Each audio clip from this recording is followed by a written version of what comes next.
Entonces yo digo, el ser humano está conscientemente dispuesto a generar una pareja sana cuando se reconoce a sí mismo. Yo no creo en mujeres que tengan que ser rescatadas más que por ellas mismas, ni creo en hombres que tengan que ser príncipe para otras.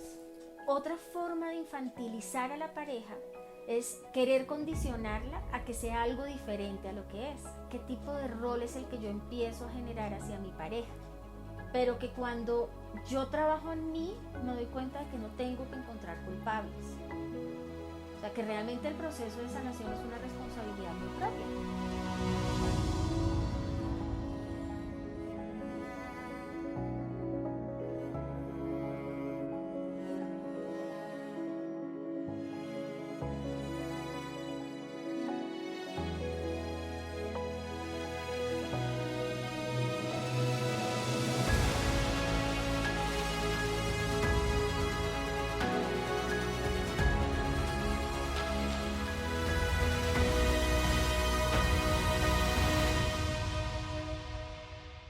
Digamos que hay que reconocer que toda pareja que se elige está al servicio del sistema.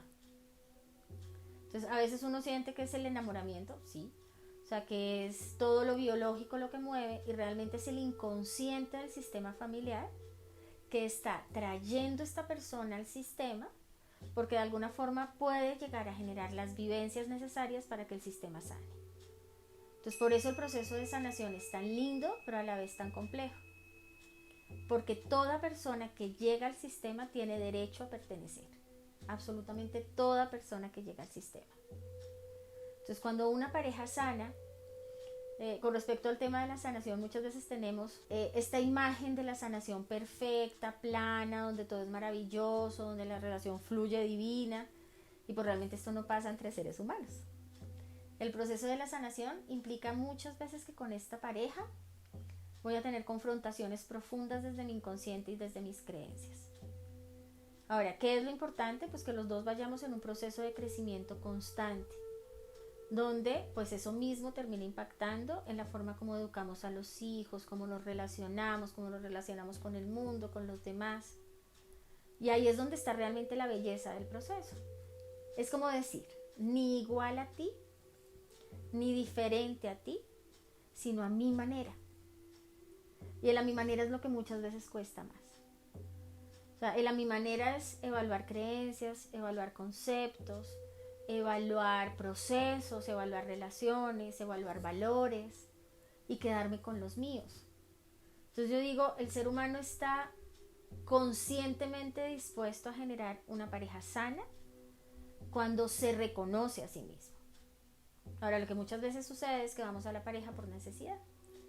Y ahí es donde terminamos, digamos que construyendo un montón de situaciones y entornos que son agresivos hacia nosotros mismos. El tema de la sanación es súper hermoso porque la sanación no solamente se da hacia mí, sino se impacta hacia arriba y hacia abajo del árbol genealógico. Entonces, cuando nos damos cuenta de que mi sanación es un impacto directo en las generaciones siguientes, pues empiezo a darme cuenta de que no solamente mi responsabilidad hacia mí misma, sino también una responsabilidad hacia las personas que siguen después de mí, sean hijos míos o no.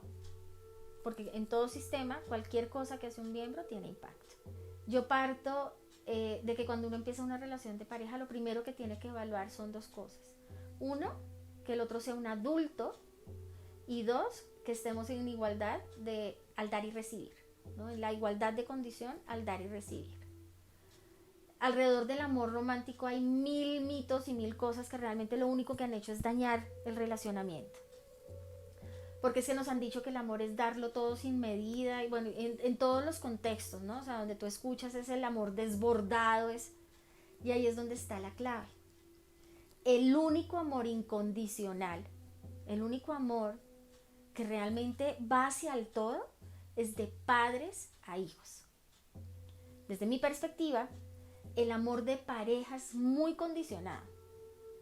Y es muy condicionado a qué? Te cuido, me cuidas, haces cosas por mí, las hago por ti, te acompaño, me acompañas. Y esto lo que hace es ir equilibrando la relación. Como tenemos esta idea de que lo doy todo para ser amado, pues ahí es donde me pongo en posición de papá o de mamá. Y realmente yo creo que lo único que llega a funcionar en una relación adulta son los acuerdos. Porque otra forma de infantilizar a la pareja es querer condicionarla a que sea algo diferente a lo que es. Entonces yo empiezo a querer como educarlo, ¿no? Como se hace con un hijo. No te comportes de esta forma, no hagas esto, organiza esto, revisa esto. Y eso termina ahogando las relaciones, porque puede que inicialmente sea cómodo. O sea, si yo vengo con una carencia, por ejemplo, de padre y mi pareja se comporta de esta forma, pues va a ser re cómodo, pero va a llegar un momento donde me voy a sentir ahogada, porque se afecta mi libertad. Entonces, para mí las relaciones adultas son relaciones de libertad, donde los dos podemos escoger diariamente estar o no estar con la persona. Nuestra sociedad está muy fundamentada en los compromisos. El compromiso está en construir algo los dos como adultos desde acuerdos sanos para las dos personas. Para mí esa es una relación de pareja que fluye, donde no va al otro como alguien que tiene que ser direccionado por mí para que las cosas funcionen. Porque ahí es donde empiezan a afectarse muchísimas cosas desde la relación. Entonces yo creo que es un reconocer que hombre y mujer son complemento y no necesariamente porque el uno sea proveedor y porque la otra cuide del hogar, sino porque tenemos una perspectiva hacia el mundo desde la percepción de lo exterior, de lo externo muy diferente. Son percepciones muy distintas. Y ahí es donde viene la complementariedad, o sea, el aprender a complementarnos el uno al otro. El aprender a reconocer en esa pareja o en esa persona que escogí que esté a mi lado, cuáles son esas fortalezas que puede que esta persona tenga y yo no. O cuáles son esos aportes desde la visión de lo femenino y de lo masculino que podemos llegar a utilizar en el proceso de construcción de vida. Entonces ahí es donde está la magia de toda esta historia. Yo no creo en mujeres que tengan que ser rescatadas más que por ellas mismas. Ni creo en hombres que tengan que ser príncipe para otras. Creo en mujeres que se rescatan y también creo en hombres que han venido en un proceso de construcción de esa masculinidad y de construcción de una masculinidad muchísimo más sana. Ya no desde hombres violentos, adictos, con sus emociones ahí reprimidas, agresivos, sino desde hombres que se vinculan con su pareja, que expresan sus emociones, que se reconocen vulnerables, que toman decisiones, pero que también saben que la otra persona debe tomar las decisiones por ella misma. O sea, ahí es donde yo creo que hoy hay un proceso de construcción real de pareja. Entonces salimos de este proceso medio fantástico, ¿no? de lo que se plantea incluso aún en las películas, que es súper tóxico, y nos vamos a una construcción de pareja real, donde somos dos adultos que hacemos acuerdos para que esto fluya. Por eso para mí no es un para siempre, sino mientras sea sano. O sea, estamos juntos mientras sea sano. Y es que una persona que no ha dejado de ser hijo no puede ser pareja. Entonces ahí hay una implicación sistémica súper importante. Porque en teoría los hijos deberíamos estar girados mirando hacia la vida, ¿no? La vida está hacia el frente. Cuando estamos muy implicados sistémicamente, cuando hemos vivido cosas como la parentalización, que es súper fuerte. Y la parentalización básicamente, ¿qué es? Es uno de los hijos alienado con uno de los padres en contra del otro padre. Cuando tenemos esta carga emocional tan grande de nuestros padres, es imposible girarnos hacia la vida. Entonces, quien no está girado hacia la vida, pues no puede cuidar a nadie, porque es un desorden sistémico. O sea, digamos que aquí están los abuelos, aquí están los padres y aquí están los hijos. Entonces, un hijo que se sube dentro del sistema asume una posición pues diferente a la suya, o sea que aquí diríamos que está más o menos en la posición de los abuelos, y la pareja queda sola. Entonces yo diría, el cuidado pues son muchas cosas, ¿no? Es estar para la persona, es escuchar, es generar intimidad, es generar compromiso, es hacer acuerdos, es respetar al otro desde su individualidad. Para mí ese es el mayor cuidado, o sea, es no querer que tú seas un círculo cuando eres un cuadrado. Es no querer que te mutiles para que yo esté bien, para que me sienta cómoda, segura y tranquila con esta versión que te pertenece. Para mí eso es cuidado. Claro, y son los pequeños detalles de la vida que son compensaciones. Entonces, perfecto, yo te invito al desayuno, entonces yo preparo el almuerzo. O sea, esas pequeñas cosas que hacen que la relación genere esta construcción de estar íntimos, ¿no? Que era lo que nombraba yo hace un ratito. Ahora, para eso, yo he tenido que solucionar antes la historia con mis padres. Porque si esa historia está pendiente, como lo decía hace un rato, se la voy a terminar cobrando a mi pareja. Cuídame, consiénteme, tienes que estar pendiente de mí, tienes que hacer lo que yo quiero, tienes que hacerlo como yo quiero. Si lo haces de esta forma ya no me parece chévere, si te portas de esta forma entonces te sanciono. Y así nos la pasamos en una construcción de pareja malsana, porque adicional, acá hay algo que es un poco, digamos que peligroso, y es que el cerebro siempre va a querer repetir la misma estructura de relación de pareja que vi en mis padres, porque es lo conocido. Entonces a mí me parecen normal ciertas conductas que claramente no lo son dentro de una relación. Entonces por eso es tan necesario reconocer qué fue eso que yo reconocí en ese vínculo primario, en ese teatro primario, para darme cuenta de que no es mío, de que quizás hay otras formas de generar relación de pareja. Ahora, hay algo muy puntual, y es que los seres humanos aprendemos a ser pareja en pareja. O sea, no es un tema de que yo me tenga que quedar solo el resto de la vida o sola el resto de la vida porque es que yo no voy a poder conseguir. No, es pausar dentro de la misma relación para relacionarme primero conmigo mismo y después poderme relacionar con la otra persona. Porque lo que sucede cuando yo no he solucionado este teatro primario es que son relaciones de necesidad casi siempre. Entonces me encuentro yo parejas que llevan muchos años juntas, que no se aman, que no tienen un vínculo sano, que no tienen un vínculo de intimidad sano, pero se necesitan. Y ahí es donde, pues obviamente, todos los miembros de ese sistema viven en infelicidad. Entonces cuando nos damos cuenta estamos viviendo, y ese es el transgeneracional, situaciones muy parecidas dentro del proceso de relacionamiento con nuestros padres. Entonces acá hay algo bien importante que yo escucho muchas veces en terapia y es que yo no quisiera ser como mi papá o yo no quisiera ser como mi mamá. Este tipo de frases se generan por desorden. El desorden básicamente, ¿qué es? O sea, es pensar que yo sabría cómo ellos habrían podido vivir su vida o hacer su vida diferente, o organizar sus procesos distintos o incluso su relación. Entonces, parte de la historia está en comprender que la herida puede que sea la misma siempre, o sea, cuando hay ese vacío entre el arquetipo y el comportamiento de los padres tiende a ser la misma herida, pero que cuando yo trabajo en mí me doy cuenta de que no tengo que encontrar culpables. O sea, que realmente el proceso de sanación es una responsabilidad muy propia. Porque a veces seguimos en la postura niño. Y en la postura niño, ¿qué hacemos? Pues seguimos reclamando a esos padres cuidado, atención, o aún peor, lo que no sanamos con nuestros padres, se lo pedimos a nuestras parejas y a nuestros hijos. Entonces ahí es donde encontramos que terminamos en relaciones súper disfuncionales porque pues como que esperamos a que la pareja llene los vacíos que ese padre o esa madre no llenaron. O en nuestros hijos. Entonces últimamente he encontrado muchas mamás que están viviendo unas crisis de nido vacío, que es cuando los hijos adultos se van muy fuertes porque pues se sienten abandonadas.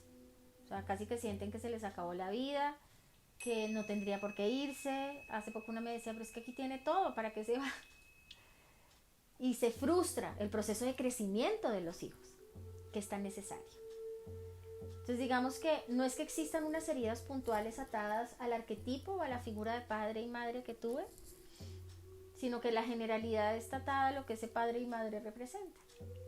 Entonces padre normalmente es lo exterior, es la protección, es la relación con el mundo, son los límites.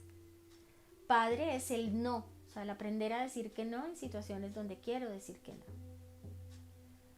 El padre representa la autonomía, la toma de decisiones, el proyecto de vida. Y la madre es hogar, o sea, la madre es interior, es la relación conmigo mismo, es autoamor, es protección dentro del hogar. Padre es protección fuera del hogar, entonces madre es protección dentro del hogar. Es la expresión del afecto, es la ternura, es el cuidado, es el sí. También reconocer en qué momentos digo sí, la fuerza con que digo sí. Y madre es, así como padre, la conexión con la vida. Entonces, quien no conecta con padre y con madre, se siente desconectado de la vida. Sistémicamente muchas veces se nos ha vendido que las necesidades propias son menos importantes que las necesidades del sistema. Entonces muchas veces quiero generar límites cuando ni siquiera sé cuáles son mis límites. Y la asertividad está muy atada precisamente al reconocimiento de mis sí, mis no, mis sí con condiciones y mis no con condiciones. Entonces la asertividad es saber defender mis derechos, sentimientos y emociones sin agredir o violentar a los demás. Entonces ahí es donde está la historia.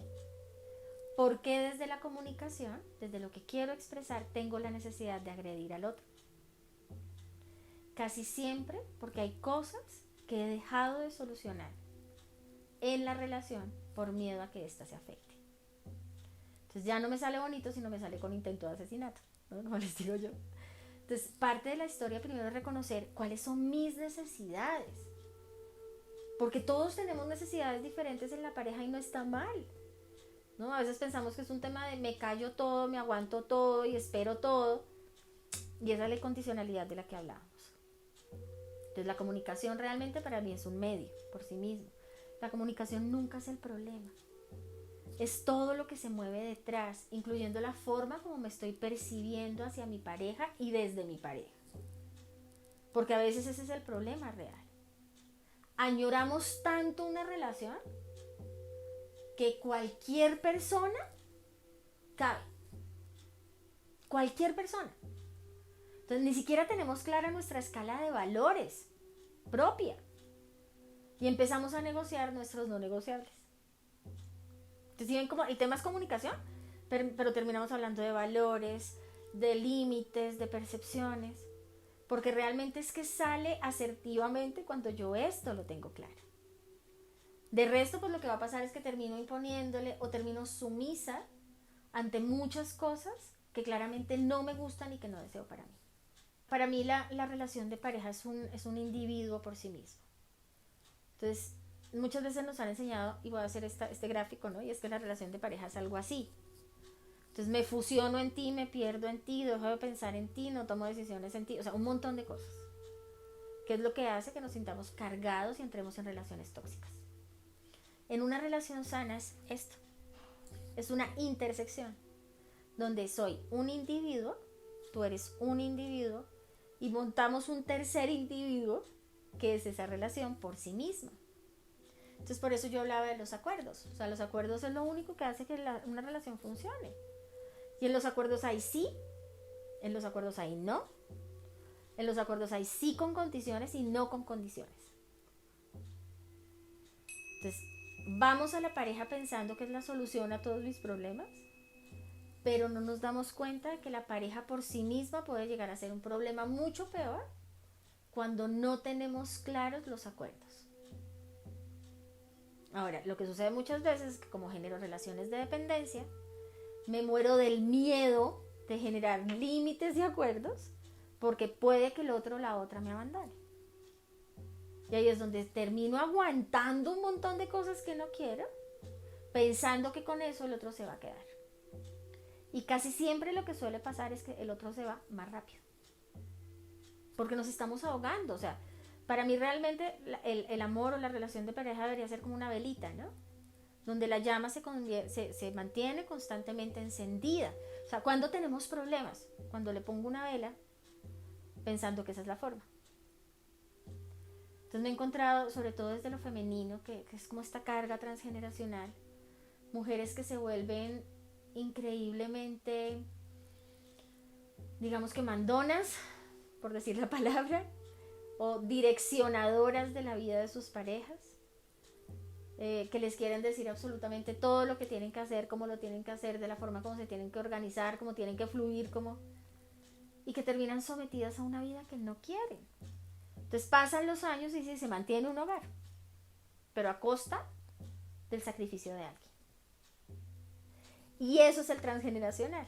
Entonces después vienen esos hijos que evalúan hacia atrás y dicen, no, es que con todo lo que mis papás sacrificaron por mí, y Y a veces ni siquiera corresponde a dinero, a veces no, corresponde a esa cuota de, es que se quedaron juntos por mí. Y eso es una carga brutal para los hijos, porque es como pensar que mis papás vivieron una vida de infelicidad porque yo estuviera bien. Además, una gran mentira, porque no es cierto. O sea, realmente uno se queda en unas relaciones porque no es capaz de salir de ella, pero no por los hijos. Entonces, ¿qué cosas hay por contemplar? Cuando, por ejemplo, hay una constante ausencia de padre, porque son 1000 cosas. La figura materna, primero que todo. O sea, ¿qué sucede con esas madres? ¿Qué tipo de decisiones toman esas madres que se quedan solas? Porque eligen hombres ausentes para educar a sus hijos. Entonces, si nos vamos al transgeneracional, muchas veces encontramos historias donde las abuelas han tenido que vivir situaciones de abuso constante, de violencia física, psicológica, emocional. Y esas hijas tomaron la decisión, consciente o inconsciente, de relacionarse con hombres que no se quedan en el sistema. Es más fácil.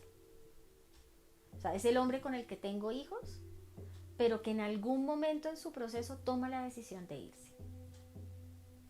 Entonces, a veces no es el tema de por qué padres ausentes, sino porque madres que escogen padres ausentes. Y ahí vamos encontrando información súper importante. Y si llegara a ser yo quien escoge, por ejemplo, parejas, mujeres con padres ausentes, una buena pregunta es, ¿qué tipo de rol es el que yo empiezo a generar hacia mi pareja? Podría pasar que dentro del desorden yo me porte más como un padre que como una pareja, ejerza cuidado, ejerza apoyo, ejerza un montón de cosas que quizás ese padre podría dar. Entonces ahí nos damos cuenta de otro desorden, ¿no? Es que uno tiende a pensar que es una línea natural y realmente para mí es como un tejido. Entonces, claro, ¿qué fue lo que yo identifiqué en mi figura paterna que hace que me relacione con mis parejas, siendo por ejemplo varón, de esta forma? Y lo mismo sucede al contrario. Entonces, si yo, no sé, en mi sistema identifico lo mismo, pero soy mujer, entonces encuentro hombres ausentes o con unas relaciones súper complicadas con su figura materna. Entonces, ¿cuál es el papel que estoy ejerciendo como pareja? Porque muy seguramente yo también tengo un conflicto con lo materno. Y me encuentro muchas veces mujeres que quieren ser madres de su pareja. Le organizan la vida, le dicen lo que tiene que hacer, los infantilizan.